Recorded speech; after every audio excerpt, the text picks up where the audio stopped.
Hey, what is up guys? This is Nishi from MST.TV here, back with another Market Watch episode. So we have the Cyberstorm Access sneak peek this upcoming weekend, and everyone's kind of panicking a little bit about what cards they need to pick up at the last minute. There were a lot of surprises from the set, like the Pearly and Super Heavy Samurai cards being in such low rarity, and I honestly think that has kind of shaken up how people are looking at playing this upcoming format, with certain things being a bit more affordable.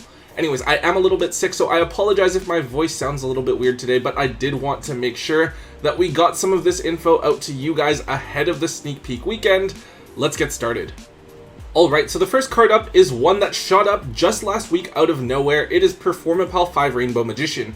Now this is a neat little pendulum card that is actually meant to be sided against Super Heavy Samurais.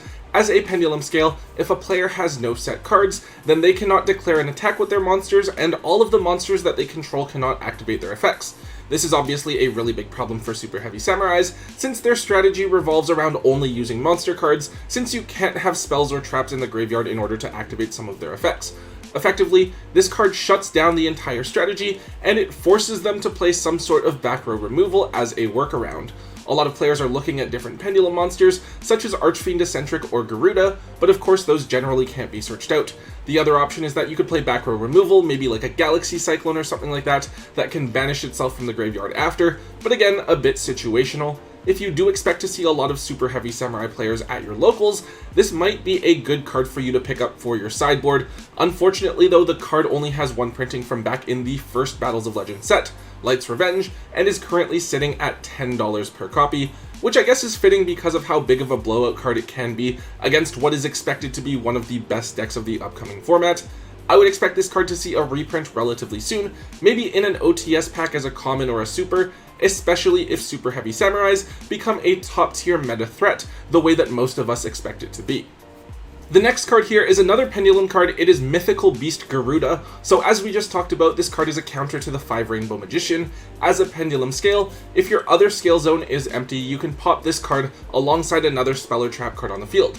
Now this card's primary function is naturally to shut down the floodgates that would prevent you from playing the game, whether that's 5 Rainbow Magician, Rivalry of Warlords, or Gozen Match, so this card can be quite versatile. It's a bit more restrictive than Archfiend Eccentric since your other scale has to be open.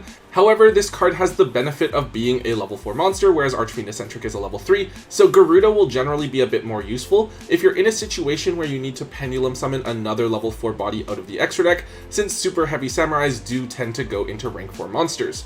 Surprisingly, Garuda has only one printing from back in Extreme Force as it dodged the Megatons from that year.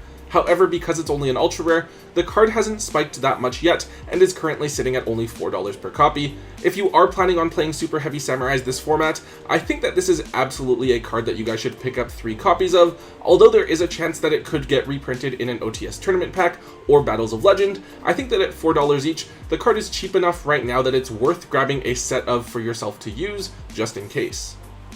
One other Super Heavy Samurai related card here, it is Ancient Gear Ballista. So this card is a rank 2 machine monster that requires 2 Earth Machine monsters to make, which generally is pretty easy to do in Super Heavy Samurais. Now on summon, this card lets you search for an Ancient Gear monster from your deck, and what players run is a card called Ancient Gear Box. That card is kind of a brick, but when it's added from your deck to your hand, except by being drawn, you get to search for your deck for an Earth Machine monster with 500 attack points or 500 defense points. You're generally searching out Infinitrack Anchor Drill in order to extend your combos. It's a neat little combo for the deck to have access to that generates free advantage, and I believe that Ballista also has another effect where you can pop a back row of your own, so a pendulum scale generally, to reduce an opponent's monster's stats to 0. Kinda nice, especially if you can go for game that way. Now unfortunately, this is yet another card that only has one printing. This one came out back in Dual Overload, so a few years ago in 2020. It's weird because we've seen a bunch of other key cards from the set get reprinted already, important and big cards like Halqifibrax, Selene, and Verte Anaconda, so we could absolutely see Ballista get reprinted at any point in the near future, and it wouldn't surprise me. This card is $10 right now. I believe it's been up at 5 or so for a while, but naturally has gone up more closer to the release of Cyberstorm Access. This card is definitely only needed as a one of those, so with the possibility of an upcoming reprint, I would suggest offloading your extra copies while just keeping one copy for yourself to use. The next card here is kind of random. It's Anti-Human Intelligence Misaya. This card is a Pendulum monster that is a scale 0, and it's kind of like a backwards dimensional fissure, where while it's in the scale, anything other than monsters get banished instead of going to the graveyard. Now at first glance, this doesn't seem that great because it's usually monster effects that trigger in the graveyard, but actually, with Runic being a very popular engine this format, this card could theoretically win you the game against that strategy, or force them to burn a Cosmic Cyclone or Runic Destruction on Misaya and leave your other back row undisturbed. Misaya does have another monster effect, where you can special summon it out of your hand by putting a Pendulum monster from your scale or hand back to the extra deck, which obviously on the surface, not that great, but it might be useful situationally if you really desperately need to get that additional extender onto the field. So overall, Misaya is a neat little card that I think super heavy samurais will probably try siding, though I don't know if it's an amazing side deck card or just a funny little tech. Now, Misaya was only ever printed in Dawn of Majesty, where it had both a secret rare and Starlight rare printing, before the Starlights were really cheap, among the cheapest of all Starlight rares at like $60 per copy, but they're now up to $110 each. And then for the secrets, these are historically only a couple of dollars, but right now they're up to $6 to $7 per copy.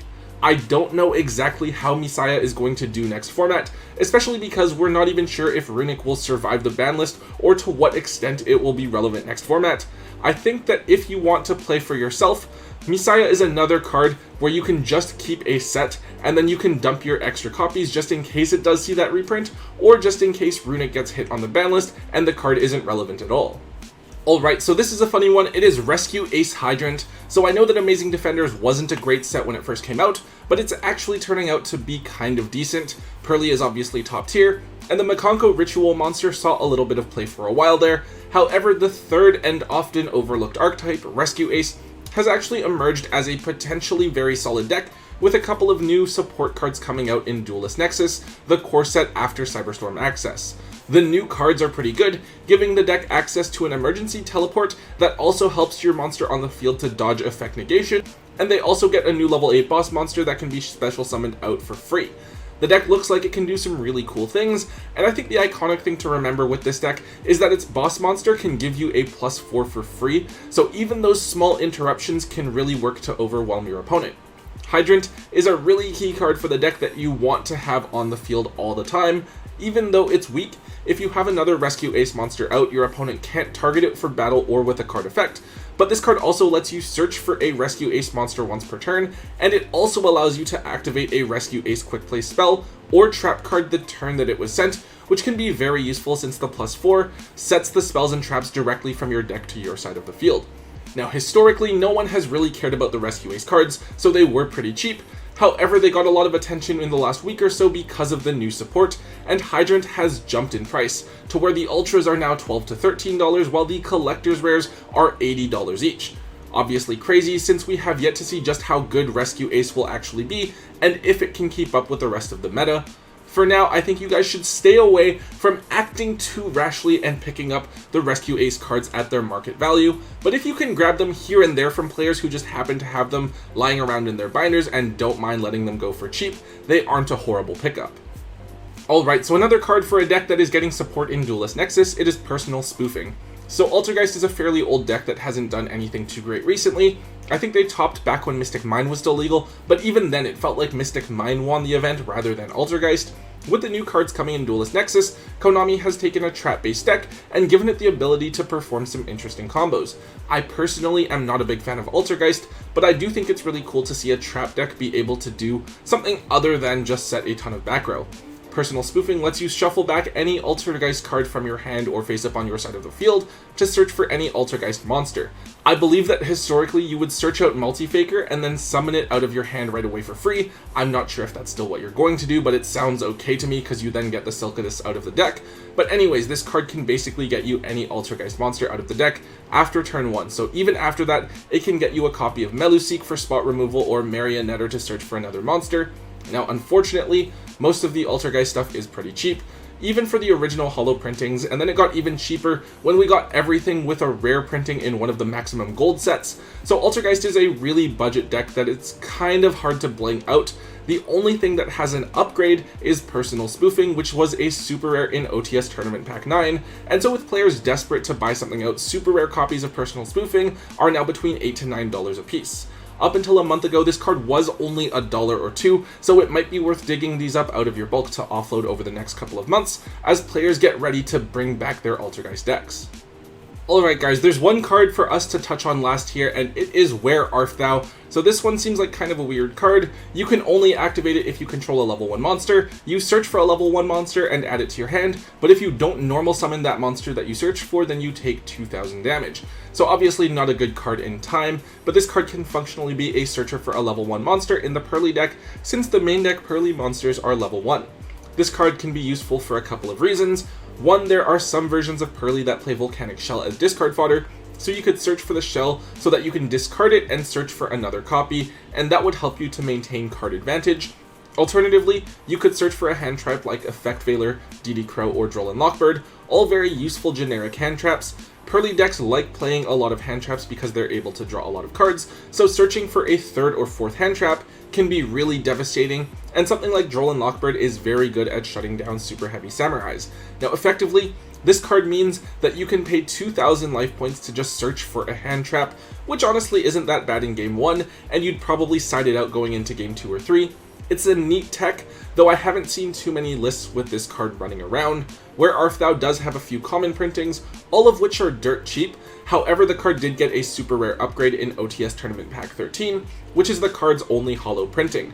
The supers are currently about $3 each, but it seems like someone is thinking about picking this card up already, since they used to be only $1 each or so. This card does look like it's about to surge up in price, so it might be something that's worth picking up a copy or two of if you can still get them for just $1 or $2.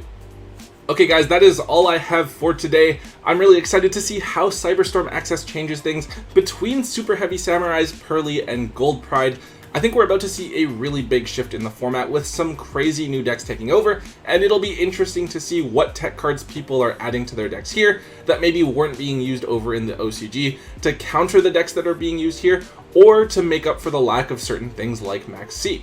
Anyways guys, if you did enjoy today's Market Watch, please make sure that you let me know by hitting that thumbs up button. Also make sure you leave a comment in the comment section down below about the cards we talked about today and what other cards are trending on the market.